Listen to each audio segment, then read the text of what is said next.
We are back. It's the Joe Holka Show presented by FanDuel. This time of year, whether it's season long or daily fantasy, we're all looking for difference makers. And today we're talking about 3 wide receivers that are about ready to explode, and we don't want you guys to miss out. I say we, because I'm not alone. At the wide receiver position, we have to bring in an expert, someone that can give us the edge at the most important position in fantasy football. You guys know from Yahoo Sports, Reception Perception, and his new YouTube channel. Matt Hartman, how are you doing, brother? What's up, Joe? Yeah, it's that time of year where we're really looking to kind of see who's going to take that step forward in the second half. Well, not even the second. We're officially in the second half, like the closing chapters. Yeah, it feels nice, right, buddy? I mean, once we get past Thanksgiving, that's when I really let myself be like, we're pretty close to the end here. But yeah, this is when we're looking for those difference makers, those guys that we remember who, kind of help us win our league. And of course, rookies can always be a big part of that. Yeah, I'm excited to talk about some rookies. We'll get into exactly what's going on over at receptionperception.com later on in the show. And honestly, the 3 guys that we're going to talk about today, definitely think that they're all going to be very relevant down the stretch. The guy that we're going to talk about at the end is one that I'm extremely curious your thoughts as you went and charted some of these guys this year. It's been an interesting season for a couple of these guys, but I do want to start with Rashad Bateman. He's 5,800 this week on FanDuel at Chicago. Honestly, we're not just talking about this week, though. We're talking about the home stretch and this 4-game sample size now for Bateman. I mean, you just have to look at those weeks. Second on the team receiving yards, second on the team in yards after catch. Both him and Mark Andrews are trailing Marquise Brown with only about a 20% target share, but that's not bad. Back-to-back games with the red zone target for Bateman, and let's not forget, this team was supposed to be extremely run heavy, yet they've been mostly neutral this year in terms of what they've been doing in passing over expectations. So what else have you seen with Bateman so far this year, Hartman? Yeah, Joe, it's interesting, especially since those target share numbers are fascinating with Bateman, especially since the Ravens saw fit to throw Sammy Watkins out there at the start of the Thursday night game. It was oh, enough of Sammy Watkins already. That's fine. We're good on. I know Greg Roman had some quote as I saw Sammy Watkins getting targets down the field for the Ravens. I remembered an offseason clip of Greg Roman saying he still thinks Sammy Watkins is one of the best receivers in the NFL. They were boys from the Buffalo days, back when he was offensive coordinator. I remember that clip and just I was so tilted about it. But Bateman still ran ahead overall in the game ahead of Sammy Watkins, was kind of right there with Devin Duvernay, who was playing a little bit of slot receiver for them. But man, I just want to talk about how good Rashad Bateman is. This matchup with the Bears is interesting. They're more of a funnel, pass funnel defense. They're much better defending the run than they are right now in the back end. They've got some issues personnel-wise, scheme-wise, I think, too, on the back end. But, man, Rashad Bateman, God, that guy is so good. The pre-draft comparison for me, and I've probably mentioned this on your show before because the Vikings connection, was Justin Jefferson. Nice. And after charting his first 4 games of his career for Reception Perception, if you go to the website and you see on the new rookie report, Rashad Bateman's route chart and route results and Justin Jefferson from his 2020 rookie season, awfully similar. I think this guy... He's number 1 right now. Spoiler alert, is number 1 in success rate versus man coverage among the rookies that are on the site. He is unbelievably good. I think when you're looking at rookie receivers, it's Jamar Chase and then it's Rashad Bateman for me in terms of guys that I want to build. If I was to build an ideal offense, Bateman would be my second pick after Jamar Chase. He's been a first down machine for this Ravens team too. Coming into the Thursday night game, 11 of his 12 catches had gone for first downs, and he was still helping move the chains last week. I think basically they just need to get him involved. I said this coming out of the NFL draft. I think that he is a guy who is a total difference maker for them, a player that they've not had before. Marquise Brown's been great this year, but Rashad Bateman, I think, can be better in the long term. I think he can be more of that prototypical X receiver. The reception perception results are fantastic through 4 games. I really want to be ahead of the market as much as possible, whether it's DFS, redraft, dynasty, I don't care. I think Bateman is that good of a player. I think another comparison that I make in the rookie report, people will find very interesting as well. Yeah, I feel like Bateman is still one of those guys that, the season-long people, they're very aware. The dynasty people are very aware. Anyone that's been reading your stuff on receptionperception.com, very aware. But, the DFS crowd, yeah, he's cheap, but there's still, I guess, weird scars from this offense, trying to double stack them with Andrews and Hollywood and them not getting there. So just adding someone to that mix, I don't think it's comfortable for people to do. The price point is really nice. Obviously, the talent is there. And you said it before, he has potential alpha receiver in him. We'll see how quickly quickly he can get there. Do you want to like bring people through just quickly, like reception perception? Obviously, people know what that is, I would imagine, at this point. But like the metrics that you're looking at, specifically like being predictive of future stuff, like this press coverage, like being able to beat press coverage in the NFL has got to be like a huge indicator, right? Because I always see that being like one of the first things you mention. Yeah, we've done a lot of studies on receptionperception.com about the predictive metric, being success rate versus man coverage, press coverage. Like typically guys who are above that 70% mark, like do not go on to fail in their career. Like the only guy who's been above 75% and played multiple seasons in the league, who's never had a top 30 fantasy season is Sterling Shepard. And like most of his problem is just not staying healthy. Right. But yeah, like typically if you're over that 70% mark, especially early in your career, you're going to find some level of career success. But also the success rate versus zone metric, and we'll talk about a player here soon who is really good in that metric. That's also been, especially recently, as teams have gone, everybody's talking about like cover two as if it's like the boogeyman of the NFL right now. Right. As teams have gone through these like to more zone heavy coverages over the last couple of years, Brandon Staley's defense coming from the Vic Fangio tree, a lot of zone heavy defenses there. This success rate versus zone metric, I think, has been incredibly predictive. We talk about Marquise Brown. He's actually been, even during a struggle last year, he's always been among the top 10 guys in success rate versus zone. Deebo Samuel crushes in that metric. We know how good he is. Cooper Kupp, those type of players. Justin Jefferson, another one. Like those players who consistently also get open versus zone coverage, I think we've got to give credit to those guys as well. I think from like a scouting talent perspective, I had been much more, and I just had done more work on the success rate versus man metric, but coming out of this year, I think there's a lot of predictive power in all three of the success rates via reception perception. Yeah, we've been talking about it with Reeves quite a bit. I feel like every week, like there are still edges in finding like those micro samples and those micro edges. And I think that that's something, even just looking at like how these players win, I think definitely matters for DFS, even if you're a little bit more focused on that side of things. So let me know in the comments, you guys, who you think was going to be the Ravens wide receiver one the rest of the way. I'll be interested to see what you guys think. But let's move on to another rookie with massive upside the rest of the way. Elijah Moore, 5,900 this week against Miami. But again, we're talking about the rest of the season. Over the last 4 games, he leads all Jets receivers in receiving touchdowns with 3. He leads the team with 265 air yards over that time. Only Michael Carter and Jamison Crowder have more targets than Elijah Moore. So I think that this is definitely a bull signal. Like we talked about how he's leading the team in receiving touchdowns. He actually has 4 red zone targets. He scored on 3 of those, Hartman. So like what they're doing in the high equity area of the field, I mean, there's a lot of things to like about him until we even get to what reception perception is telling us, which I assume is good. Yeah, I think this guy is a future star as well. Man, the key to unlocking his upside, Joe, is they just got to play him more.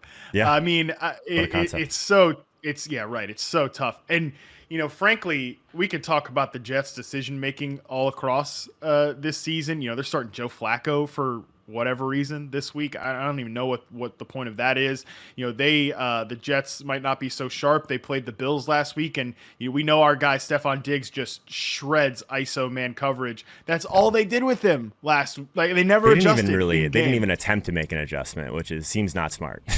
Which was great for those of us who have been chasing that, upside Diggs game for quite some time. But, for the Jets' sake, again, I just don't know that they're making the best decisions. They continue to rotate Elijah Moore with guys like Keelan Cole. Jamison Crowder's like entrenched as their slot receiver. And that's what I think is so interesting. Like Elijah Moore's results, as you mentioned, from the reception perception rookie report, they're incredible. They're great. And he's actually mostly playing outside, sort of playing like an X-flanker hybrid, which is not really what we expected. He was mostly a slot receiver almost exclusively in college, and was more of like a design touches type of guy. But you saw the route running chops in college. You still see it in the NFL. I mean, it's going to be tough to play him with any degree of confidence because, he is probably going to be 3rd on the team at best in routes run. I don't know that they're ever going to flip him with Corey Davis, but my hot take is that I think he's probably better than Corey Davis. Like, I think that over the long run, like he will be the Jets' #1 playmaker. They just got to get this guy on the field more. Like the moment in DFS, you see, even if it's the next game you're going to get in on, then the moment you see him as like #2 on the team or 1st or whatever in routes run, like you just got to start playing that guy every week until the price catches up because he's that much of a stone cold baller. I compare him to like a Tyler Lockett type of guy, someone we know can win outside, but is more of a weapon in the slot. So in 2022, it's like, I'm assuming Jamison Crowder will be gone. It will be wheels up for Elijah Moore breakout season. Yeah, I mean, I don't think we're going to be stacking up the Jets anytime soon, but if we're playing, like, I mean, there's going to be plenty of games down the stretch. We have another game against the Bills. We have another game against the Bucks. We're probably going to need a bring back in some of those games if we're stacking up Brady and Allen. So maybe by that point, Elijah Moore has kind of separated himself and is getting a little bit more usage. You would hope, right? Like, just play the guy that's like the best athlete on the field. I don't know. That makes sense to me. Hartman, before we reveal this last rookie, why don't you tell us a little bit more about the reception perception rookie report and where people can go find it this week? It's a first-time offering at Reception Perception. Well, obviously, this is the first year of ReceptionPerception.com, period. But I've never done an in-season rookie report where basically I'm trying to get you guys ahead of the curve here. Basically, trying to see who is winning on a route-by-route basis. These guys like Rashad Bateman, Elijah Moore, who have given those little early signals. Like, how can we start categorizing them into what type of players and how good they are in season? Basically, try to get that edge. And what gave me the inspiration is actually a reader. I'm not like totally trying to say shout out to me on this one, but hopefully you can do that. A little bit here. You're allowed to pat your own back, man. I probably don't do it enough, so go ahead. Longtime reader from like 2014 reached out and said like, hey, the reason I appreciate you doing a new site. Like, one of the things that like I love about your work is like back in 2014, you posted an article on Football Guys about how Beckham was winning at like an elite level before that big catch game. Like, and this is a guy. This is sort of the Rashad Bateman thesis where like I think he is winning at this elite level. When is the production going to catch up? That was like kind of, I wrote this article mid-season, did a chart for Odell Beckham, and like when traded, like liquidated the assets to go get Odell Beckham in Dynasty, and like for 3 years there, that looked like a pretty solid decision. So that's kind of I was like, oh man, that's a good idea. Like, let's put up a rookie report, kind of around week 10 or week 11. So basically that's what we're doing. Like, there's 9 guys right now. This is the main relevant rookies, the most productive guys out there. Jamar Chase, obviously Jalen Waddle, all these guys we're talking about today. You can find a mini sample for reception perception for these guys. And it's interesting, man. I mean, I feel like I came on your show and gassed up the 2020 class. I'm pretty tempted to gas up this 2021 class too. There's a lot of good players here. Well, I'm really looking forward to reading that. So I guess with the other 2 guys that we've talked about, we can see a path to them emerging on their respective teams. But man, Hartman, the Eagles' Devonta Smith, I mean, he has officially arrived as an NFL difference maker over his last 4 games, top 10 PPR wide receiver. Only A.J. Brown, Tyler Lockett, Keenan Allen, Marquise Brown, and Devontae Adams with a higher weighted opportunity rating over that time. That's a metric that we know well. It's one that I'm using for DFS quite a bit. It combines target market share and market share of air yards. So all the things you want from a fantasy perspective, Devonta Smith has been giving us 375 raw air yards over that time, right on that Tyler Lockett access. We just mentioned him before as a comparison for Elijah Moore, but man, in terms of air yards, like it's pretty crazy. And he's still 6,600 on FanDuel this week, specifically against New Orleans. But the good news is, at least I think, there should be a decent amount of room to grow here, right? Yeah, he's such a stud, and he's been open all year. I mentioned the success rate versus zone coverage metric. He's number 1 among the charted rookies in that. Very impressive, just defeating that zone coverage, but also 72% success rate versus press. Like, shout out to the BMI truthers. It has not held back Devonta Smith. He's been a little hit or miss in contested situations, some stuff after the catch, but he started to get better. We saw that, awesome contested catch over fellow Alabama product Patrick Surtain last week. That I think he's just getting better and better, and he, like I said, basically been open all season. Now the offense is starting to catch up around him. I love the way that they're running the ball more. We typically don't want to say that, as fantasy gamers, but like, I think it's made the passing game more efficient. It's made things a little easier on Jalen Hurts. And it's just, can Hurts catch up to Devonta Smith? Because Smith is open, and can Hurts hit him? And I think this is interesting coming into this week. 2 great games back to back. Love to see it. I think Smith is a guy, like I said, that is basically always open. This will be an interesting matchup because the Saints really do a great job of just kind of erasing number 1 receivers, the top level threat. They have Marshawn Lattimore. They have a lot of good players in the secondary. Number 2 receivers have kind of been the ones that are getting off on New Orleans. We saw Chris Godwin bang them up a while back. We saw Marcus Johnson pop up out of nowhere. Olamide Zaccheaus. He's like technically the number 2 receiver there for the Falcons behind Kyle Pitts, I guess. But like, I'm gonna tell you what, Joe, we talk about these rookies who are getting open. We know who did not do that as a rookie was Jalen Reagor. Like, right. It's just, that's not happening. Jalen Rager's not happening. Like, is Quez Watkins going to be the threat, or is this just going to be more Devonta Smith? Because he's been the only one that's functional in the passing game. So I think if it's tough to know what to do with Smith this week, I'm pretty tempted to just keep chasing the volume, and a guy that is such a good technician, I think, can win in this matchup. But yeah, this will be a really big test for him, that's for sure.